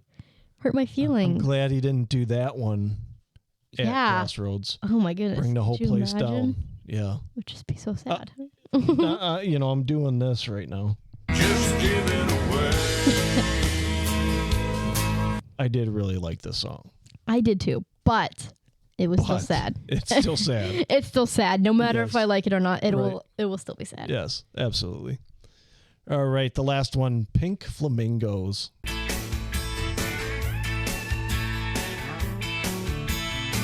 I was a rebel in my younger years. I drink with the devil. All right, this is a fun, upbeat country song about living the blue-collar life, complete with pink flamingos in the front yard and a view of Walmart out your front window. Love that. That was great imagery. It really is. I really like that. I was not expecting that in a song. Walmart. And then here comes Tracy Byrd just talking about pink flamingos in the front yard and the view of Walmart outside the picture window. Yeah, Just you know immediately in your mind, let me put it this way, in your mind you immediately can picture what that looks like. Mm-hmm. Right? Yes. That even you could go to your front window even and no matter what's across the street, you can just see a Walmart and a bunch of pink flamingos in your front yard. Yes. Just great imagery. 100%. You get a sense of satisfaction with your place in life listening to this song because it's not about what you have in life. It's about the perspective and who you're spending life with. Yes. Tracy Byrd is exactly the type of person to sing about Walmart and pink flamingos. I think so. It's just I don't know if I can imagine anyone else singing this song. I can't. You're right. Honestly, it's just such a Tracy Byrd song. Yeah. I didn't even know that was a thing. Well, I guess it's maybe a thing it is. now. Maybe it's like how 30 some years later, it's a thing now. yeah, maybe it's like how I can't imagine Brooks and anyone else singing Neon Moon except for Brooks and Dunn. Yeah, I know one else. Morgan did, but it wasn't. There was one still else. Brooks and Dunn in it, It was so part it of counts. Reboot. Yeah, It it's counts. still Brooks and Dunn. Nobody else should be singing Neon Moon, but Yep, Brooks and other Dunn. than like for karaoke. That's it. Or covering it at I'll allow it for covering at a concert. Yes. Because someone just did that. One of the artists we saw at Crossroads, I think, just did it. Yes, that's acceptable, but you can't just record it and put it out. No, don't cover it. No, Please don't. no, don't officially cover it. It's just so. You can cover Pink Flamingos though, because Oh, I would like to yes. see someone else's take on this. I would. because That I it's such an interesting song. It is, and it's fun. It is. It's a fun song, and I think it's definitely maybe the most underrated on the album. Honestly, Oh, okay. Okay. I think. It's All right, a let's bit see how these underrated. shake out then. Yeah, Where it's a good lead in. Time to rate these. First up, 4.5 Nashville Hot Chickens. I went 4 Nashville Hot Chickens on that one.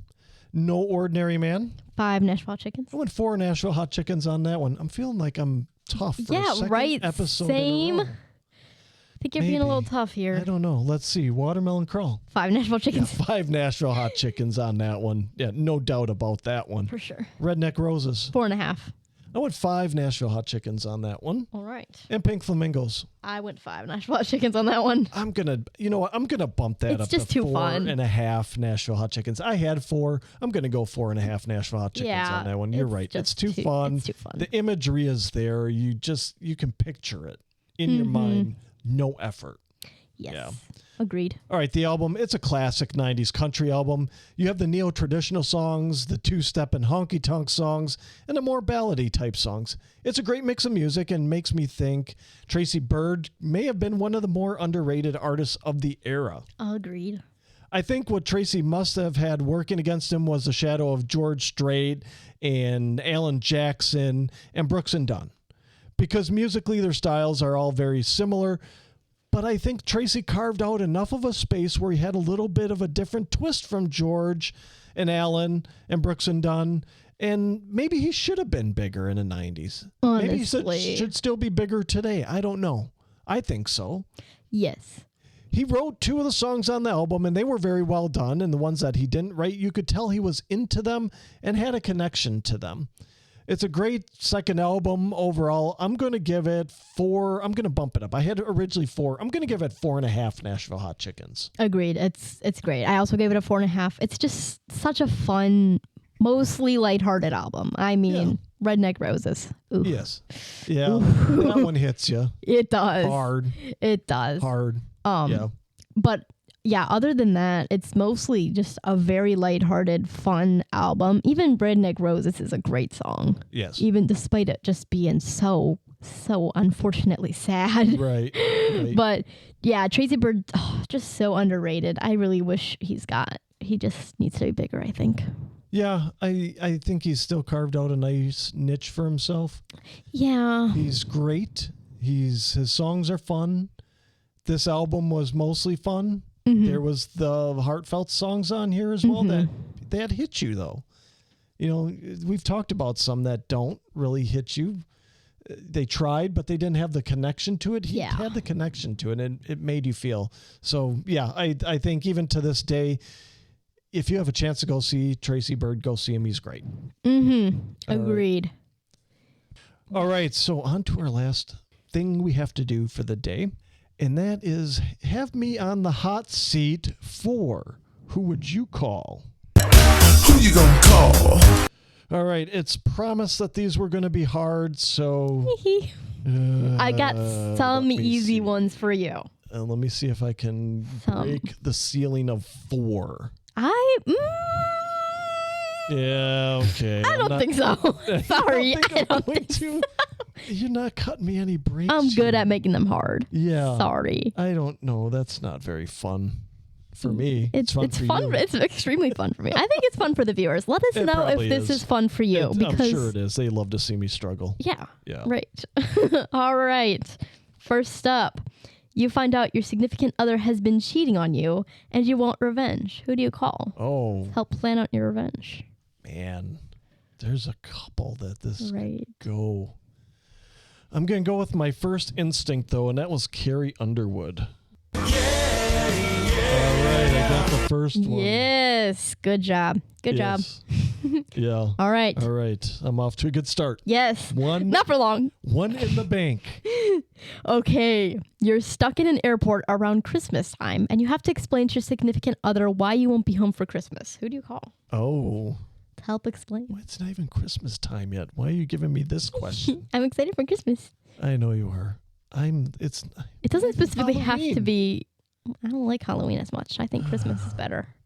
Well, it's fine, but I mean, we haven't even hit Halloween yet. I don't even like Thanksgiving, to be honest. I hate turkey. I'm sorry. Turkey's better alive than dead. What is this? So I'm in the airport. Yep. I'm going to be late or not home. Not home for Christmas. For Christmas. Oh, man. Told you. I'm just going to throw a wild guess out there and say Johnny Cash. Sorry, it was Zac Brown Band. Zac Brown Band. Fun fact, that song was written in Green Bay.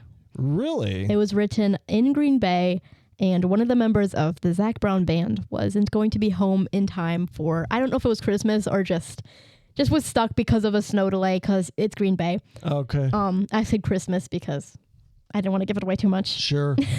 And it was written in Green Bay in an airport because of a snow delay. Colder weather. Colder weather. Mm-hmm. Oh, and I like that song too. Good song. Yeah, it's a great song. Okay, this one I will accept 2 answers for. Oh, So that should give it away a little bit. all right. You meet someone in a bar and you need help preparing what you should say to them. Who do you call? So good at this. Preparing. Yep. Meet somebody in a bar and I need help preparing what I should say to them.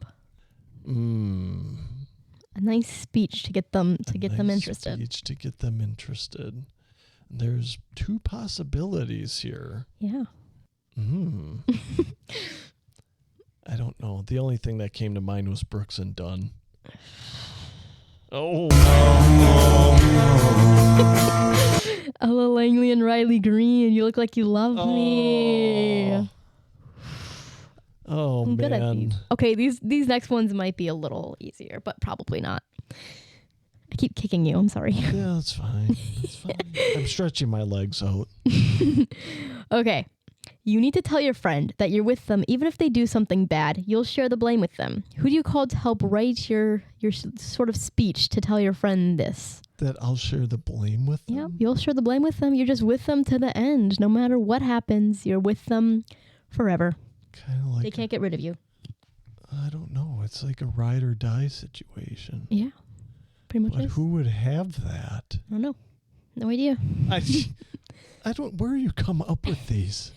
I just listened to music on like repeat or not repeat, but just whatever comes up next, and I just come up with them from those songs that come up next. I'm gonna start looking at your recently listened to on No, Spotify. that's cheating. the Carrie Underwood and Zach Brown band, those ones just popped into my mind, but the rest I came up with just by listening to music. All right, so read this one again. You need to tell your friend that you're with them even if they do something bad. You'll share the blame with them. Who do you call to help write your speech to tell your friend all this? Who's got a good friend song? Mm-hmm. I don't know. I don't know. You don't know? I honestly don't know. Oh, we'll just say someone random. Miranda? Oh, that's so close. Kelsey Ballerini. If you go down, I'm going down too. Okay. All right. Okay. If you don't I'm not.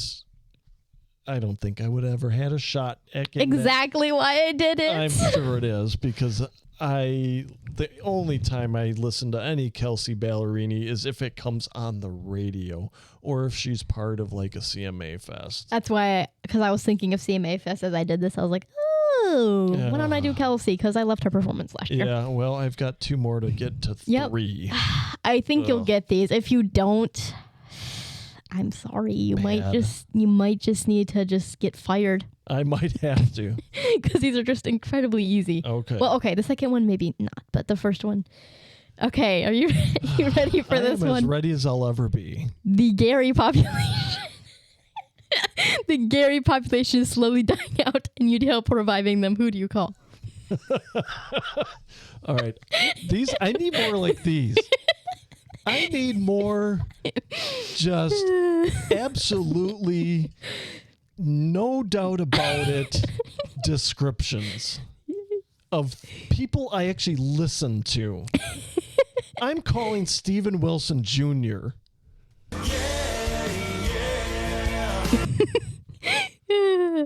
I had to put one easy one in there just to ensure you got one. Yeah, you got to put 6 easy ones in. No, sorry, no. Okay, this one's a little harder, but it's easier than the others. Okay. Other than, Gary. Yeah. You are going on a road trip, and your family made you stop for longer than you wanted to. Who do you call to help get them back on track? They stopped for longer than I wanted to? Yeah. You're just like, come on, guys, can we just... Now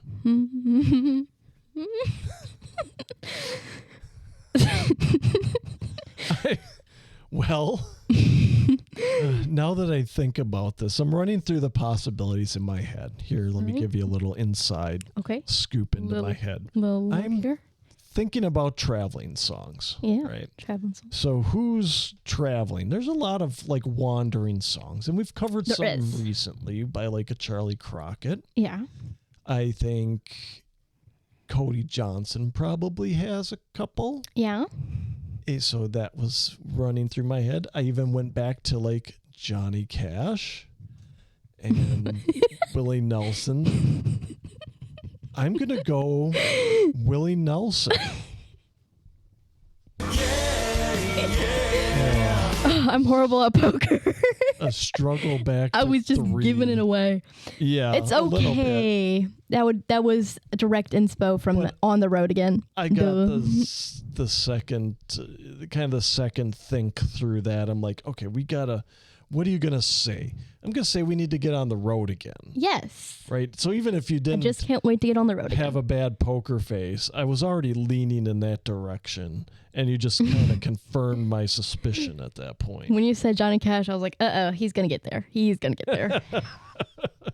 Yeah. Man, 3, I'm going to have to get extra tough.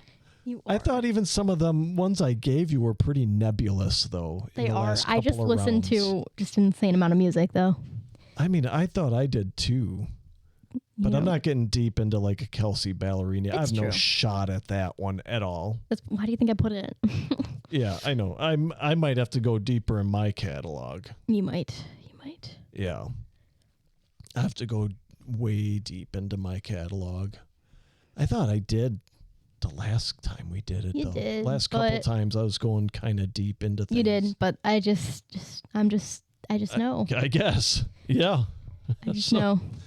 Well, there I am. I'm still capped out at 4 is the best I've ever done at this. Someday I'll get a 5. Maybe even a 6. Maybe. I think I skipped someday. over getting 5 and went right to 6. Yeah, you did.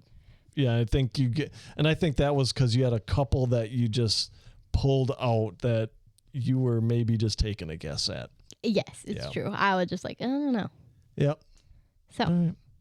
Well, next week, or I should say next episode, because for the next couple weeks, I should have led with this, but the next couple weeks, we're going to release a couple episodes a week because we're going to try and get back on track from missing a couple weeks. Because I have these scheduled out, and because of when albums drop and such, we want to try and cover new albums relatively quickly after they are released. So we try and, depending what the schedule looks like, try and stick to that. It doesn't always work out, of course. I mean, there's only so much we can put in a show, but we try to at least be pretty expedient with that. So for the next couple of weeks, we're going to drop a couple of episodes. So this is actually going to be the second episode of a week here. Yep.